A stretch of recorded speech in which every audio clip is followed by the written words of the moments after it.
बिस्मिल्लाहिर्रहमानिर्रहीम। अस्सलाम वालेकुम। वे कैसे आप? इंशाल्लाह उम्मीद है सब खैरियत से होंगे। और सबसे पहले आप सबको मेरी तरफ से और मेरे घर वालों की तरफ से, मेरी फैमिली की तरफ से, सबको, यूट्यूब वालों को भी, सबको ईद मुबारक। और अब आ जाते हैं असल जो आज बन रहा है मेरे किचन में। वो गोश्त मटन है और फ्रेश है माशाल्लाह, बहुत ही अच्छा सा बकरे का है ये। और अब आ जाते हैं कि मैंने इसे अच्छी तरह साफ़ कर लिया है। ये तकरीबन किलो से थोड़ा सा कम है और आधा किलो से ऊपर है, लगा लें 3 पाव है, ठीक है। उसके लिए मैंने एक लहसुन बड़ा सा लिया और चॉप कर लिया मोटा, और एक बड़ा प्याज लिया और 2 टमाटर फुल साइज़ के लिए हैं, और 3 से 4 हरी मिर्चें कट लगा के रख ली हैं। और अब आ जाते हैं कि इसको मैं 2 टेबल स्पून भर के सिरका लगाऊंगी।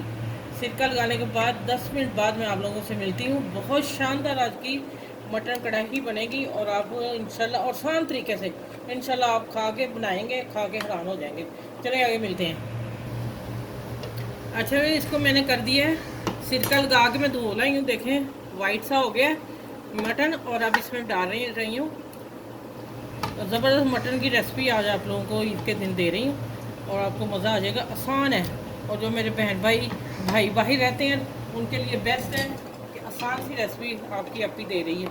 ये मैं डाल रही हूँ गरम मसाला, जिसमें थोड़ा सा ज़ीरा है, काली मिर्च है, दालचीनी है और तेज़पत्ता है, ठीक है। वो मैंने तोड़ के डाल दिया। और ये जायफल का टुकड़ा है, ये आपने लाजमी डालना है। और आ जाते हैं आप नमक, मिर्च, हल्दी, ये अपने हिसाब के टेस्ट के हिसाब से डालिएगा। कोई तेज़ खाते हैं, कम खाते हैं, लेकिन मैं नॉर्मल खाती हूँ इसलिए मैंने अपने हिसाब से डाल रही, ठीक है। ये आपकी चॉइस डिपेंड करता है आप कैसे डालते हैं। आज अब आ जाते हैं जो मैंने 4 चीज़ें रखी हुई हैं, प्याज, लहसुन, टमाटर, ये सब चीज़ें आपने इसमें डाल देनी है। ये आप देखिएगा कि सब चीज़ों के साथ ये कढ़ाई कितनी ज़बरदस्त बनेगी। ये मैंने गार्निश के रखा है। और अब आ जाता है इधर 4 टेबल स्पून ऑयल मैंने डाल दिया। स्टार्ट में सब कुछ डालना आप लोगों ने। अब इसको मैं मैरिनेट करके आधा घंटा छोड़ दूंगी। इसके बाद फिर मैं कढ़ाई में डालती हूँ और बताती हूँ आगे कैसे करना है। और माशाल्लाह आज आपको बहुत मज़े का मटन मिलेगा। अच्छा, आधा घंटा हो गया इसको। आधा घंटे बाद मैंने कढ़ाई में डाल रही हूँ और सब कुछ मैरिनेट हो गया। अब इसको इसी तरह मैंने थोड़ा सा फ्राई करूँगी और उसके बाद इसमें आधा कप पानी डाल के और इसको मैं हल्की आंच पे दम पे रखने वाली हूँ, ठीक है। अभी इसको मैं, और ये देखें ये हो गया। अब इसको मैं थोड़ा सा फ्राई करके आप लोगों को दिखाती हूँ। अच्छा, ये देखें अब मैंने चूल्हा जला दिया नीचे और इसको थोड़ा सा मैं फ्राई करूँगी। फ्राई करने के बाद फिर मैं 1 कप पानी डाल के इसको रख दूँगी हल्की आंच पे। और ये एक आधे पौने घंटे में इसको स्टीम हो जाएगा, गलेगा। फिर मैं इंशाल्लाह आप लोगों को पूरी रेसिपी दिखाती हूँ। अच्छा, भी देखें माशाल्लाह, जब मैंने ढक्कन उठाया, आपने 1-2 दफ़ा ढक्कन उठा के देख लेना। मैंने उठा लिया था, पानी सही था। अब आपने इसमें 2 चम्मच दही डाल के इसको बुनाई अच्छी तरह कर लेनी है, वो मैं डालती हूँ।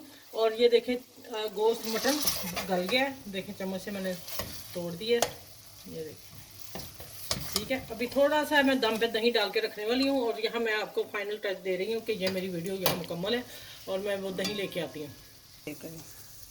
अच्छा, ये देखें मैं 4 टेबल स्पून डालूंगी इसमें। ये मैंने डाल दिया। ग्रेवी भी अच्छी हो जाएगी और इसका टेस्ट बहुत अच्छा हो जाएगा। इसकी अब मैं इस हल्की सी आंच तेज़ करके, ये चूल्हा मैंने खोल दिया नीचे, और फटाफट आपने इसको दही को मिक्स कर देना, ठीक है। इसकी वो फुटकियाँ बन जाती, वो आपने ध्यान रखना है वो ना बन पाए। जब तक मेल्ट नहीं होता आपने चम्मच मिक्स करते जाना है।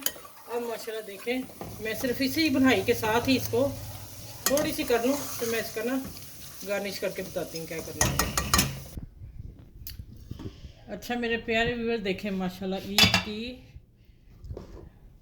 ईद का मटन और गार्निश ये कर दिया मैंने, और सब्ज़ मिर्चों के साथ खूबसूरत। अगर आप इसकी गार्निश करेंगे तो खूबसूरत लगेगा और मेहमान भी खुश होकर जाएंगे। ये मैंने ब्लैक पेपर डाल दिया थोड़ा सा, जितना आप अपने जायके के हिसाब से पसंद करते हैं। और ये ज़ीरा पाउडर है। चलें बस, ये मैंने 2 चीज़ें डाल दी हैं। चलिए आप मेरी वीडियो को लाइक शेयर सब्सक्राइब ज़रूर कीजिएगा। माशाल्लाह बहुत प्यारा मटन बनाए और इसी तरीके से बना के ज़रूर अपने फ्रेंड को, दोस्तों को ज़रूर शेयर करें और खिलाएं। ये देखें माशाल्लाह, और ग्रेवी देख लें उसकी, ठीक है। चलें, अल्लाह हाफिज़, अपना ख्याल रखिएगा बहुत।